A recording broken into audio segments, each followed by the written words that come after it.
MacKenzie, welcome to the podcast.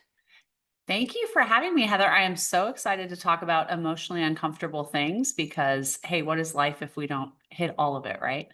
Right. And this is like a huge topic that's incredibly uncomfortable for multiple reasons for parents because education. I have three boys. It's like a career in itself. And every single time I am talking to a parent, something comes up with education and their kids, especially if there's a neurodiverse child or a Hmm. child with who's gifted or the parent is just thinking outside the box and living outside the box and it's not working anymore. And I'm sure obviously you know this whole space. In the last 5 years things have shifted rapidly, and of course with AI coming in. So I've been listening to the podcast, I've been following you, and I'm like, I need to have her on the show. So I'm so grateful for your time and energy because you are a woman on a mission. Thank you. You know, the other thing that's so interesting about education is we all have our own personal experiences with our education, right? And so we often think, well, this is the way I grew up. And sometimes it's like, the school worked, this way for me. So this is what my kids should do. And I was talking to this woman a few months ago, and she said, oh, I looked at your school for my son when he was in kindergarten, but it just felt too different from what I was used to growing up. She's like, I went to like, a traditional school where you wore uniforms, and that's what I did, and it just felt too different. And so I sent my son to this other school. And I said, okay, well, did does your son like it? And she's like, oh no, he hates it. He's miserable. He complains that he doesn't want to go to school. I said, well, let me ask you a question. Did you like school growing up? She's like, no, I hated it. And I was like, did you hear what you just said there? But we often crave like similarity, and the comfort of like, we at least know what to expect. And so I always find that is an interesting thing to take people's school experiences and put them. I was one of those kids who hated school. I was very good at it. So I knew what to do to get the grade and to do well, but I never enjoyed it. And so for me, when I was putting my girls into the school system and I started seeing the same pattern emerge, that's where I was like, okay, I'm not going to watch this happen for the next 12 years. I can't stomach it. How old were they or what grade when you started noticing that shift? Yeah, well, second grade for my oldest daughter, I have two girls and they're 2 years apart. And so my younger daughter was a kindergartner, my older was a second grader. And we were having a conversation one day and she just said, oh, I don't want to go to school tomorrow. I said, what do you mean? You love school. And she looked at me and she said, school is so boring. And I just had this moment of like, okay, we really can't watch this. And I do believe I'm very blessed that both my girls are kind of goody two shoes, do follow the rules kind of girls. So I was Mhm. like, I have a feeling they'll play the game just like I did. And then, of course, think of all the kids who are little rebels and are like, I'm not playing this game, right? So, Yeah. but I knew they would do that. But I was like, I just don't want that passion to be wiped out because one of the things that I found so exciting about being a parent is just getting to watch these young people grow up and how curious they are and how naturally full of energy and interest and they want to try all these different things. And I was like, we can't squash that. Yeah. So that was in 2014. I looked around, and for me, it wasn't about moving to a different public school or going to a private school. It was really that model of education where, there's a teacher in front of a classroom leading a group of kids kind of at the same pace, going through the same curriculum. And the level of personalization that traditional model allows is just, it doesn't do it, right? And as you mentioned, Heather, like our world is changing so much Mhm. that why would we settle for something that hasn't been working well for the last couple of hundred years when we can now, do so much better?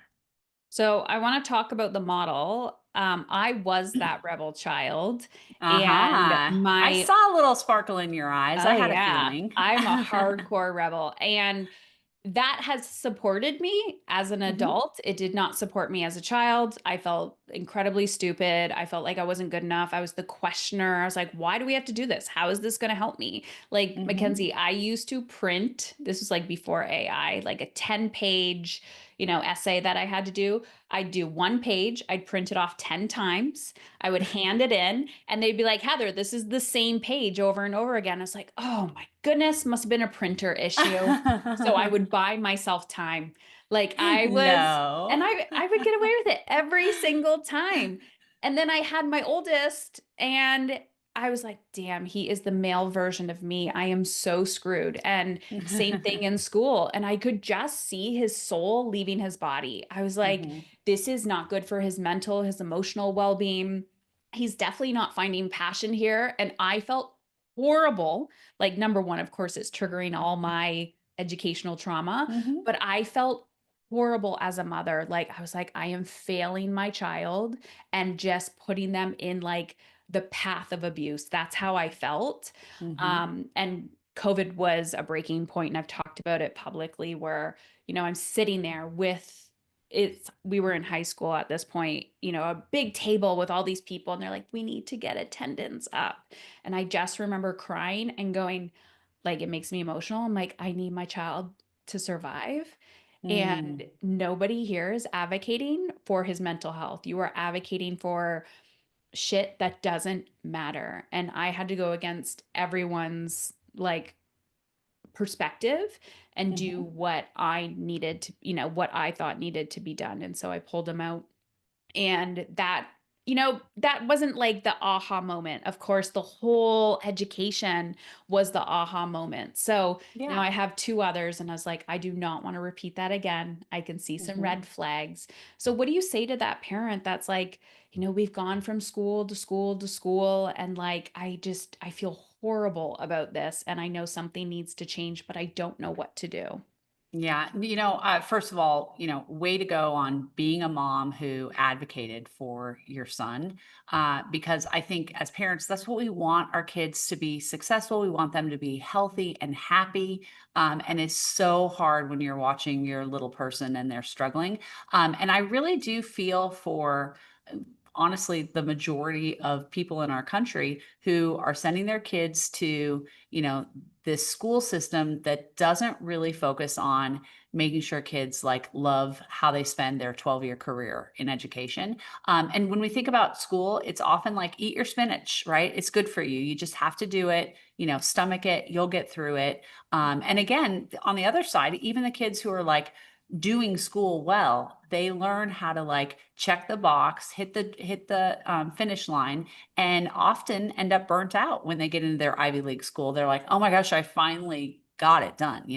And so I think it's a hard question to answer. It's one of the reasons that I wake up every morning on a purpose to figure out how to bring a new education system to really the world, and certainly starting in the country, and do that at a lot of different levels. I run private schools. We're working on getting into the charter school market, which of course means free tuition, which is super important for people who don't have access on that. But the biggest thing I would say, and I just this morning I had coffee with a woman who's got a 4-year-old, and she said he's heading to kindergarten next fall. He already hates preschool, and every day he asks, "Why do I have to go to school? Can I get a job or do something else so that I don't Yeah. have to do this?" And she's like, "What do I do?" And I said, "Well, I think you need to figure out where a better fit is for him." And she said, "Well, we've switched schools. He doesn't like that school either. He really has a problem with almost the model." And in that case, what I say is find that thing outside of school that can get a kid excited.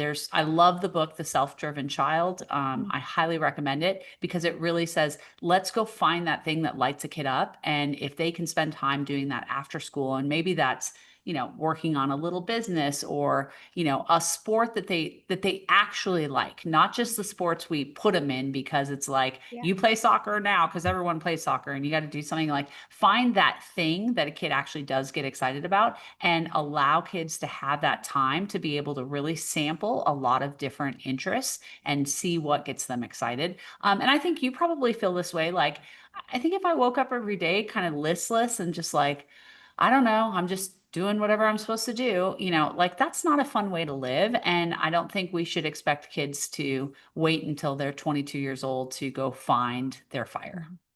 Well, I also think then they have midlife crisis. That's a lot of Mhm. the women that I attract, or in general, it's a cultural thing. They're like, I was the good girl. I did everything that I was supposed to do. I got the job, I got the education, I had the family.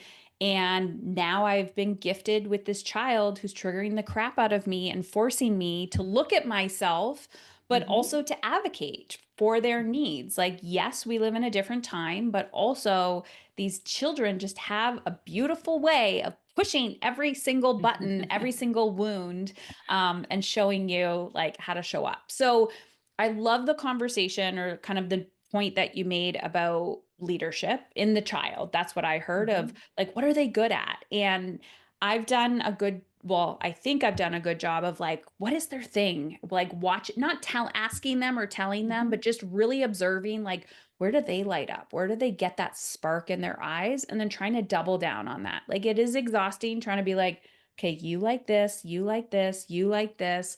But it's those tiny, tiny moments of connection. And there will always be things that they don't like. Like, it may be education. It's a okay, but let's lean in. It's like adding more vegetables to your plate, right? Like, Well, I totally agree. And, one of the things, so we have, three commitments at our schools that we commit to deliver. Number one is that kids will love school.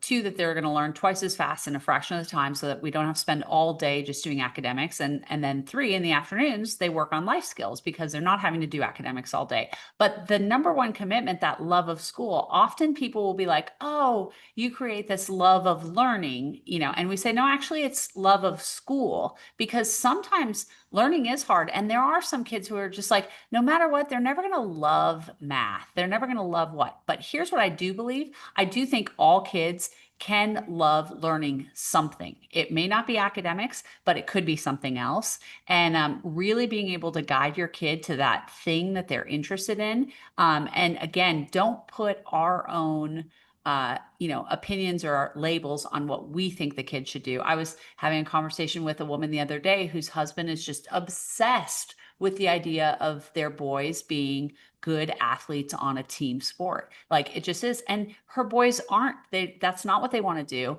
And, it's like her one son loves coding, loves computers, loves robotics, but yet he's out having to play basketball and baseball because his dad is living this weird vicarious dream through that.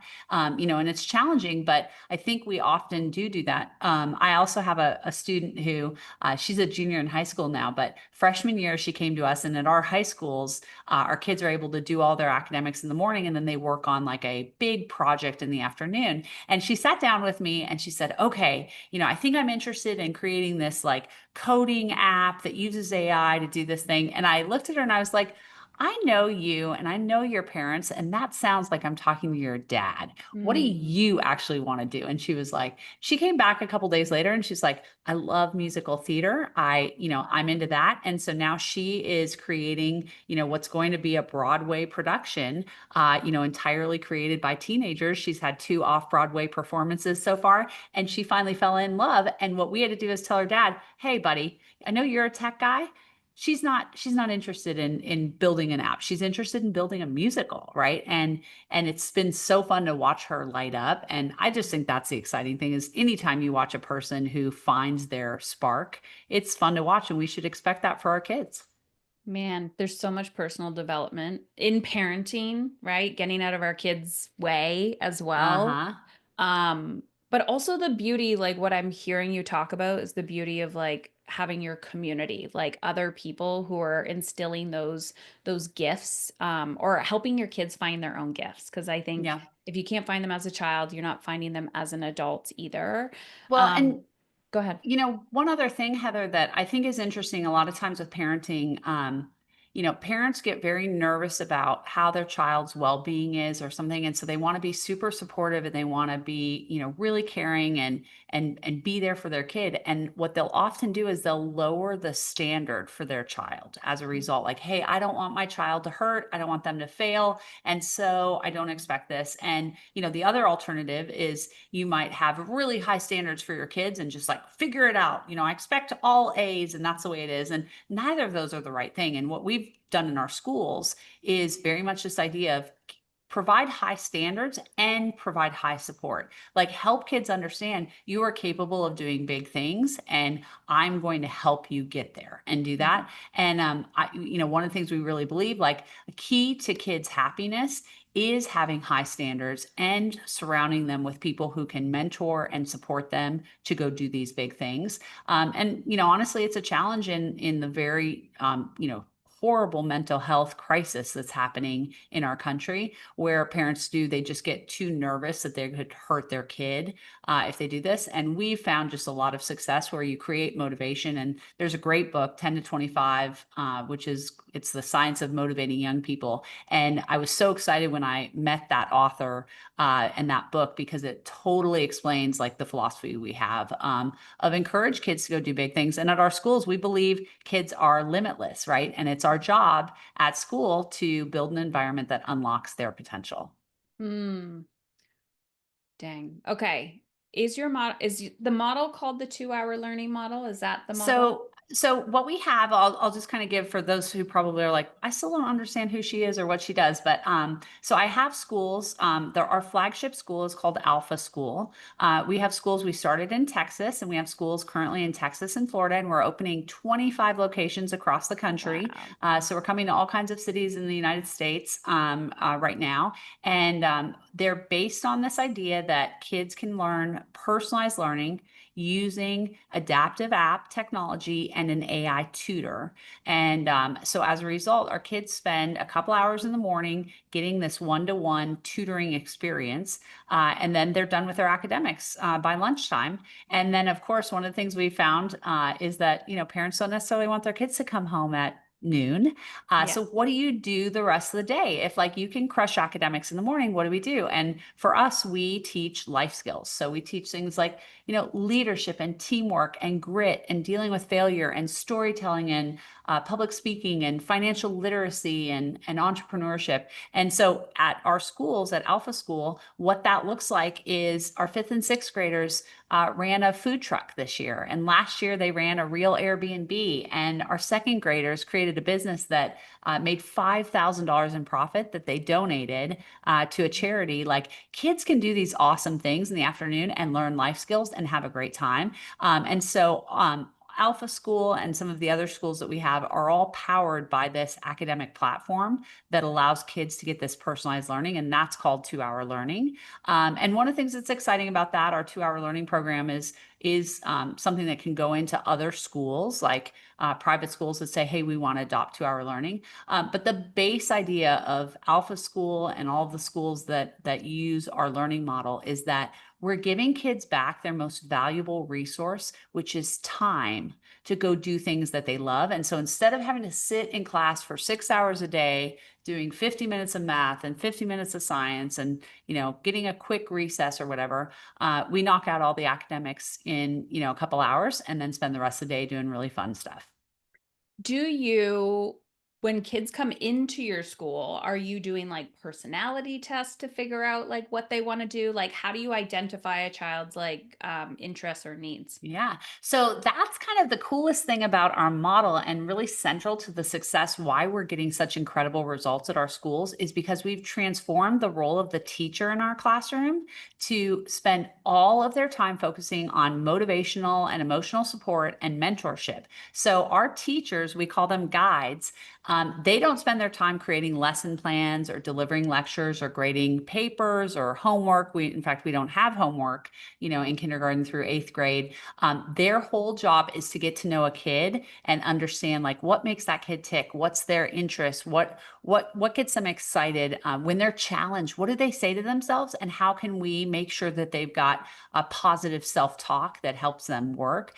So when our students come into our schools, one of the things that's kind of unique about our schools, because they're private, we don't look at kids' grades from their previous school or what their transcript is. And the reason is because we can take a kid no matter where they start and we can provide personalized learning. So that fifth grade boy who, maybe has some holes in, didn't totally get fourth grade knowledge, maybe is missing some stuff from third grade, maybe he was a C student, we can go in and we can fill holes, and suddenly that kid is going up, can be 90th percentile or above, right? And Mhm. our classes are, top 2% in the country. I don't think there's other schools that are getting the kind of results we are, because we provide that personalized learning. But then we have that academic part taken care of, and our teachers spend their time just like, okay, what does Heather love to do, and how can I bond with her on that? And that could be everything from, we have teachers who are like, okay, I know more about Taylor Swift than I ever would have expected, right? Or I know more about bird watching than I ever would have thought, or I know all about Pokemon cards, and stuff, and figure out what kids get excited about. My daughter, who's 17, a great example that I always like to give, she's a junior in high school and she loves pageants, which, I wasn't a pageant girl. I didn't know anything about pageants, but her calling found her, and she liked it. And one of her guides that she really has a tight relationship with, he's 26 years old, and he said, I know more about pageants than I ever in my life would have thought I would know, because his job is to figure out, okay, she wants to be successful in this, how do we support to help her become successful? And it's really fun when you free adults time up to get to focus on that child. And so I know you care a lot about making sure that we have healthy mental attitudes, that our beliefs that we have are there. And at our schools, when we're not just cramming kids with homework and time sitting in class doing stuff, we can focus on making sure kids are getting like everything from learning how to regulate emotions, right? Learning how to deal with stress, or anxiety. Understanding also, by the way, when stress is good, right? Not all stress is bad. Sometimes it's Yeah. good. If you're getting ready to go for a presentation, you've got butterflies in your stomach, that's a sign that like, okay, my body's getting ready to perform, and helping people realize that. And that's, I think, what's been so great about our model is our adults really have time to pour into the kids. Well, I find it fascinating because when I like post secondary education, when I was in social work, I went down this coaching path of like personal Mm, development and mentorship and all of that, like having mentors myself. And I thought, damn, if I grew up like this, like having people that are like, how do you want to feel? And here's the tools, here's the emotional regulation tools. And, mhm. like, okay, what type of business do you? I'm like, why do we learn this as adults? If we could learn it younger, doesn't mean you have to do it. But again, those are life skills, they're transferable in those relationships, things that matter to you as you grow up, being able to handle like very difficult life situations that are going to Absolutely. happen. Yeah. Why Now, wait until we're older to be all messed up? Well, one of the things we do with like our kindergartners and our first graders, we have something called check charts, which are basically activities that kids need to be able to kind of have accomplished. And that could be everything from knowing how to change a tire to being able to wow. earn $500 from a business.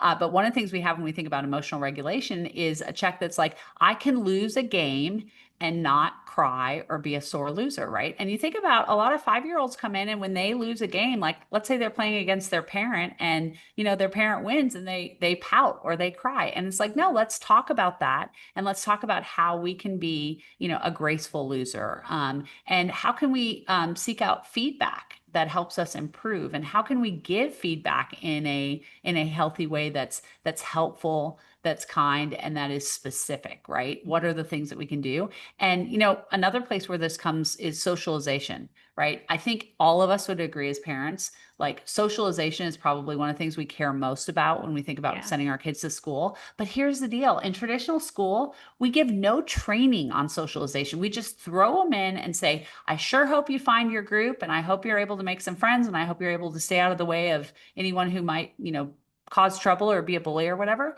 And what we do is we spend time teaching kids social skills, how to be interesting and how to be interested in other people, how to connect with people, how to do things like, you mentioned neurodivergent children, and this is true for neurodivergent children. And by the way, every kid, which is here's how you make eye contact. Here's how you engage in a conversation. Here's how you, read body language. Like those are skills that we need to be able to implement with our kids. And we do that. Well, now I want to know, and I don't know if you have this yet, but you did have a wait list for online. I know. So, yes, we have a homeschool program. Okay. And it's funny, I really thought that I would release this homeschool program in April of 2024. And here it is, it's May of 2025. And I still only have it on a pilot program with, less than 100 students. We've got a huge wait list for it. Here's the thing, Heather, is that our homeschool program, which is, our 2-hour learning academic platform, it's awesome. But the only reason it's awesome is because we have kind of worked on that motivational aspect of learning. And what we found is that in our schools, we know how to motivate kids like crazy, right? Our guides, our teachers, they know how to motivate kids. At the homeschool program, it's a little bit harder because we don't have control. We don't know what's going on. And so one of the things that we commit to is that kids will learn twice as fast in only a couple hours a day. And we haven't quite gotten, well, actually, we'll see. We're doing MAP testing, which is the standardized test that we do 3 times a year. We're doing it this week. So I'll have more information probably by the time your podcast comes out to see if we've hit that goal. And, one of the things that's interesting about that, Heather, is, I have plenty of parents who are like, well, I don't need my kid to learn twice as fast. Let them learn, just the same amount, but only 2 hours, or let them learn 1.5 times. And that again kind of comes back to what I said about high standards. Like, we believe kids can easily learn twice as fast. So what I've been doing with my homeschool program is creating more motivation incentives, like leaderboards and team, activities and group things that they do that help kids kind of get motivated to like crush their academics. So we'll see. I hope very much that it'll be out this summer for students to be able to use in the fall. And it's a great thing. One of the things you mentioned, Heather, is that you're like, it'd be great to be able to go travel and go do things and have my kids' school come with them and do homeschooling. And that's what we're getting there. We're just not quite there yet. We'll see. Hopefully soon. Well, you have high standards, and Exactly. and you're like, okay, refine. But the other thing I want to point out is how you were talking about this isn't necessary. Everyone always asks for, can you just give me the strategy? Can you give me the steps? Can you give, and it's the relationship skills. It's who you Mhm. are as an adult, as a guide, as a quote unquote teacher, how you show up for the kids that makes the biggest impact. And those are skills that people have to learn and acquire in order to Mhm. lead that way. And so it's just a perfect example that leadership is so important. How you lead, and how, because I talk a lot about that, how you lead in your home, how you lead in your life is a direct reflection of the quality of life and what you get out of life as well. So Yeah. um it's a perfect example about that when it comes to the classroom. Well, I will tell you, in January, we did our map testing for our homeschool program, and we saw that there were a few kids whose map scores were much higher than we would have anticipated. And we have so much data about how our students are learning because we're using this AI tutor that is able to really precisely measure. And so it was like, this is way off. And we went and looked, and the parents were taking the test for the kids. And so it was one of those things we had to have some conversations like, okay, mom and dad, like, do we think this is really helpful to, take the test for the children? What is our ultimate goal here? And I understand there are times when I've certainly been guilty of it too. Sometimes my daughters have come to me with something and I'm just like, oh my gosh, it might just be faster if I just do Yeah, this, you're in a for you, crunch. or Yeah. it's going to be. But that's where the learning comes. And then the other big belief that I have is that failing, the cycle of trying something hard, failing, learning from that, getting back up and trying again, that is such a great cycle to learn. It's absolutely an amazing cycle, especially when you have people who are coming beside you and like, okay, what did we learn from that? And how can we get up and get going? And, an example of that, the student that I said was doing the Broadway musical. She's working with teenagers from all around the country that she has sourced. And a week before her second performance in New York City, one of her co-writers basically said, "Hey, I want to pull out of the show, and I'm going to issue a cease and desist unless you pay me a certain amount for this thing." And she hadn't gotten the contract signed. She didn't have it, and so she's basically being like extorted, by this 16 or 17-year-old kid for this. And so she wrote me an email and said, "Hey, this is the situation. I was wondering if it'd be possible to take an advance. I believe I can settle for, $10,000 or something. I will absolutely learn that I always make sure my contracts are solid before I do anything else, whatever." And, Yeah. it was one of those things that I'm like, what a great lesson to learn at 16 when you Yeah. have support and you've got people who are able to kind of say, here's what we're learning, versus when she was 25, doing a business where that could break her business. Right. And, I think that cycle of failing is really important. And I think sometimes parents get nervous about letting their kids fail because it can feel painful. But that's where there's so many great lessons. I think about some of my failures, and it's where I've learned the most.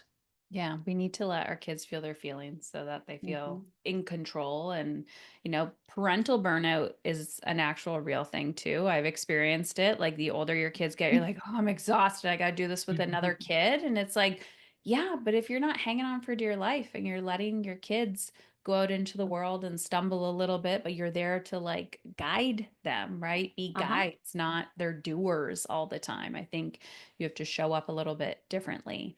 What do Yeah. you notice? So you talk about AI. We didn't really talk a lot about AI. Obviously, that's Yeah. something really unique about your educational model. Um, when I hear that, of course, it's rapid, like it's growing so fast when it comes to AI. But people think about, oh, is my kid going to be stuck on a computer the whole time, or Yeah. screen time? What does that look like? The disconnect, or it's just doing the work for the kids. So, what do you say Mhm. there? Yeah, so I come up against those questions all the time. And what I will say, first of all, is that not all screen time is equal. There is a difference between doom scrolling TikTok all day or playing video games and learning some subject where you're literally getting a one-to-one tutoring experience that's going at exactly the pace that that student needs. Now, it is delivered on a computer. Our students in the morning, they're on their computer doing 25 minutes of math. That's exactly at their pace. But I look at that and I would argue, is it healthier for them to be having their brains really actively engaged where they're learning so well? Or is it better to sit in a classroom like this, staring at a teacher, Yeah. who's droning on? And in fact, there's been science that has shown that in a traditional classroom, if you take a 1 hour class, students will generally remember between 1 and 5 facts during that hour. Wow. When you use an AI tutor and you're getting that engagement, they learn between 30 and 40 facts per hour, right? It's almost like learning by doing instead of learning by just sitting and listening or watching. Mhm. And so that is why things work really well. The other big thing is, we're compressing that time. So kids spend 25 minutes on each of the core subjects with breaks. By lunchtime, they're done. And then the rest of the school day, they're doing all of these active things. They're interacting with their friends. So they get a lot more social time with their peers and with their teachers than they do in a traditional classroom. That's something that's kind of just made, again, kids get excited. And so, one of the things I always think is just asking kids. The thing that made me start this journey was, kids who are like, I'm not excited about going to school. Like, do you like school? And you'll get a lot of kids who say, well, I mean, school's fine. I like recess, I like PE, I like lunch, and I like my friends. And those are all really, really important things to like about school. But how about all the other stuff? Right, that we Yeah. want that full day of time, that kids get out the door at 8 a.m. and they come back at 4. Let's make sure that time is fun. And then the other thing that I think our families really appreciate is they've got time at home, instead of having, gobs of homework to do, right? And just seeing their kid get out the door at the end of, or get out of school at the end of the day and be wanting to talk about all the things that they learned. Again, it's just, I love seeing kids that have like fire in their bellies and passion, and it's exciting. And, we probably understand that. And I totally relate. One thing I wanted to say, Heather, is, as a mom, when you're busy, like managing a career and you're hanging out with your kids, trying to do everything, it's so important to be present in whatever it is we're doing. And that can be hard, but that also is like a life skill that we want to teach our young people, like how to be present in what they're doing and also be able to multitask and manage a busy, busy life. I feel like there's so many core pain points that you're solving with your educational model, not just like reinventing an old model of education, but also like prepping the next generation for the future of like where Mhm. it's going. And I am just so grateful that we had this conversation. We could talk forever and ever, but let's kind of refer people back to you so they can get more information. I know you have Yeah. a podcast where if they're like, "Where are all these new schools going?" Where can they find, that Yeah. information? So, one of the places that I keep people up to date is on social media. If you go to Instagram or YouTube or Facebook, it's called Future of Education. And it gives people kind of a really good idea of like, here's what our schools are all about. And then from there, they can go to Alpha School. Alpha School is opening around the country. We're going to be in 25 cities starting in the fall, all the way from New York City to California, and many places in between. And then we've also got some other school options that are in Texas, as well as some online options for people. And then, of course, that homeschool program, it is coming. So that'll be another place. But future of education is always a great thing. And I have really fallen in love with doing podcasting as well. And congratulations on such a long and successful podcast program that you have, Heather. Last night I did a podcast and I had three of our school dads in, and we did like a dad podcast, and it was a lot of fun. We had a great time. So, future of education. I feel like, I mean, I know in the last 5 years, podcasting is like blown up. Like, if people aren't listening to a podcast, what are you listening to? But I think that's just the future of communication, as well as everyone sharing their wisdom and their thought leadership and just taking ownership for how we want to think and feel and the life that we want to be living. So we'll have all of that in the show notes. And just thank you for the courage to keep going, because I know it takes a lot of energy and effort and commitment. And I'm sure you have an amazing team behind you as well, um, who are like, your village, your community for this big movement that you have. But thank you for not giving up, because I'm sure there's many Thank, times you wanted to. Thank you. And thanks for the work you do and the support that you're giving to all the people that are watching and listening out there. Cause yeah, mom life is busy life, man. It definitely is. Although I have to say I'm getting close to being an empty nester. And it's so fun to watch my kids launch, but it's gonna be so weird to like be in our apartment and my husband I'll be like, well, what do you want to do? I don't know. We'll have to see. So it's exciting. So enjoy the time with the kids too. Yeah, that's the thing is, yes, enjoy the time while they're close by, and then Mhm. when they're far away, we can control way less. We just cry ourselves to sleep. No kidding. Thanks, Heather.